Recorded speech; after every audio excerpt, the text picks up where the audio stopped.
Assalamualaikum warahmatullahi wabarakatuh. Perkenalkan, nama saya Arisa Margareta Raja Gugu dengan NIM 191111108 dari kelas 2 AKGE. Nah, saat ini saya akan menjelaskan materi mengenai analisis balok beton bertulang. Yang pertama adalah distribusi beban balok beton bertulang pada tumpuan sederhana. Seperti pada gambar tersebut, di situ terdapat plat beton dan balok beton bertulang dengan panjang bentang 6 meter, kemudian jarak dari ujung ke ujungnya 9 meter. Lalu, langkah pertama kita adalah mencari tinggi balok dengan rumus per 12L. Di situ kita akan mendapatkan 50 cm. Kemudian, untuk mencari lebar balok, kita menggunakan rumus tengah tinggi balok, lalu kita akan mendapatkan 0,125 meter kuadrat. Selanjutnya juga kita mencari luas penampangnya. Tak lupa juga kita hitung tebal platnya. Kita hitung tebal platnya dengan rumus 1/40 bentang balok. Dari situ kita akan mendapatkan 15 cm. Dan pada materi tersebut juga kita memiliki ketetapan yang mutlak, di mana beban beton bertulang itu sama dengan 2.400 kg per meter persegi. Dan beban hidup balok atau deknya 4,79 kN per meter kuadrat. Nah, selanjutnya kita menghitung beban mati dan beban hidup. Untuk beban matinya terdapat dua, yaitu balok dan plat. Setelah itu, kita langsung masukkan ke persamaan Q sama dengan 1,2 beban mati ditambah 1,6 beban hidup. Dari situ kita akan mendapatkan hasil distribusinya. Setelah itu kita juga jangan lupa menghitung lebar tinjaunya. Selanjutnya kita juga menghitung momen lintang. Diawali dengan mencari reaksi. Dengan langkah pertamanya adalah mencari V2 dengan menggunakan sigma moment sama dengan 0. Lalu untuk V1-nya, kita gunakan sigma vertikal atau sigma V sama dengan 0. Setelah kita mendapatkan reaksinya, kita bisa lanjut ke MX, di mana kita mencari gaya dalam, yaitu untuk mencari momen dan lintangnya. 2. Analisis balok beton bertulang untuk tulangan rangka. Seperti pada slide, kita dapat memiliki data-data sebagai berikut untuk kita hitung. Nah, untuk langkah pertamanya adalah kita mencari DS, yang dimana DS itu adalah sama dengan D aksen. Nah, rumusnya itu selimut beton ditambah setengah diameter tulangan. Dari situ kita akan mendapatkan 48 mm. Kemudian D-nya sama dengan H-DS. Lalu kita pun mencari beta satunya untuk dipakai ke rumus selanjutnya. Lalu kita juga menghitung cek tulangan minimum dengan rumus sebagai berikut. Nah, untuk BW itu adalah B. Maksudnya adalah BW itu sama dengan B, maka dari itu BW itu 250 mm. Nah, untuk selanjutnya kita juga menghitung luas tulangan maksimum dengan rumus 0,75 dikali PB dikali BW dikali D. Nah, untuk PB-nya kita menggunakan rumus yang terdapat di atas AS maksimum. Selanjutnya kita mencari AS dan AS aksen.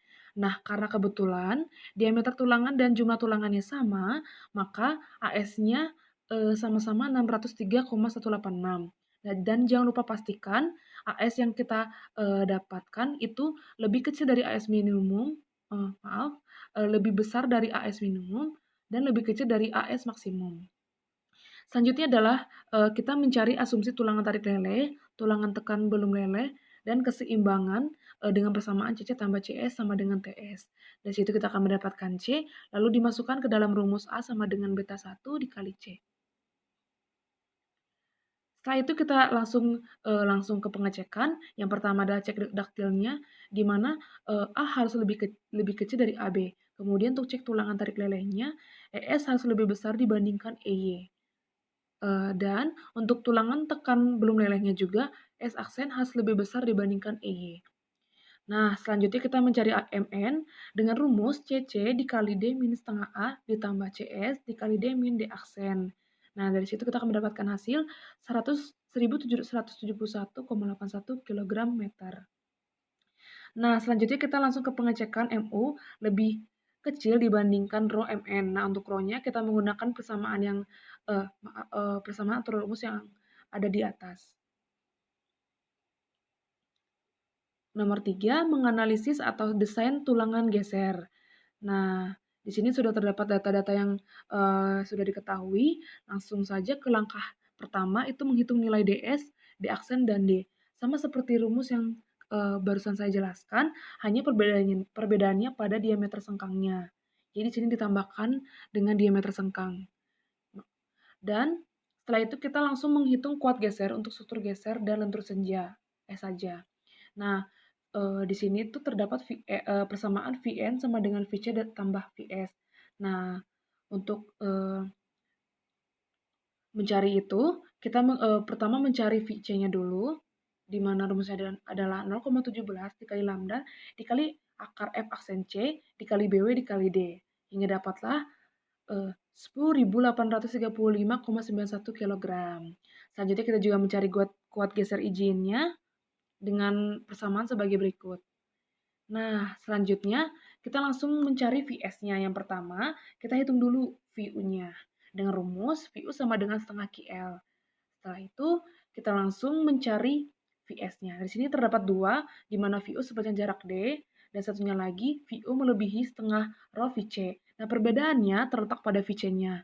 Yang VU sepanjang jarak D itu Vc-nya sama dengan 0, sedangkan VU melebihi setengah rho Vc itu Vc-nya adalah 10.835,91.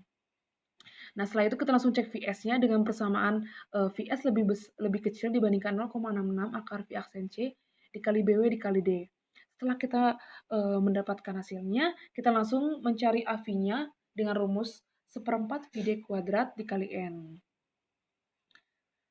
Langsung kita ke batas spasi untuk tulangan geser. Lah, di sini tuh terdapat dua macam juga. Yang pertama, kita mencari S dengan tulangan geser sepanjang D. Kemudian yang kedua, kita mencari S dengan tulangan geser sepanjang VU lebih besar setengah rho Vc-nya. Nah, kemudian untuk spasi tulangan geser yang dipasang tegak lurus terhadap semua komponen struktur tidak boleh melebihi persamaan berikut. Nah, setelah kita mendapatkan hasil dari persamaan atau rumus tersebut, kita langsung mencari spasi maksnya dengan rumus D/2. Dari situlah kita mendapatkan hasil 221 mm. 4. Gambar hasil analisis. Gambar pertama adalah gambar momen lintang. Yang kedua adalah gambar diagram balok tulangan. Baik, itu saja dari saya. Mohon maaf bila ada kesalahan. Sekian dan terima kasih.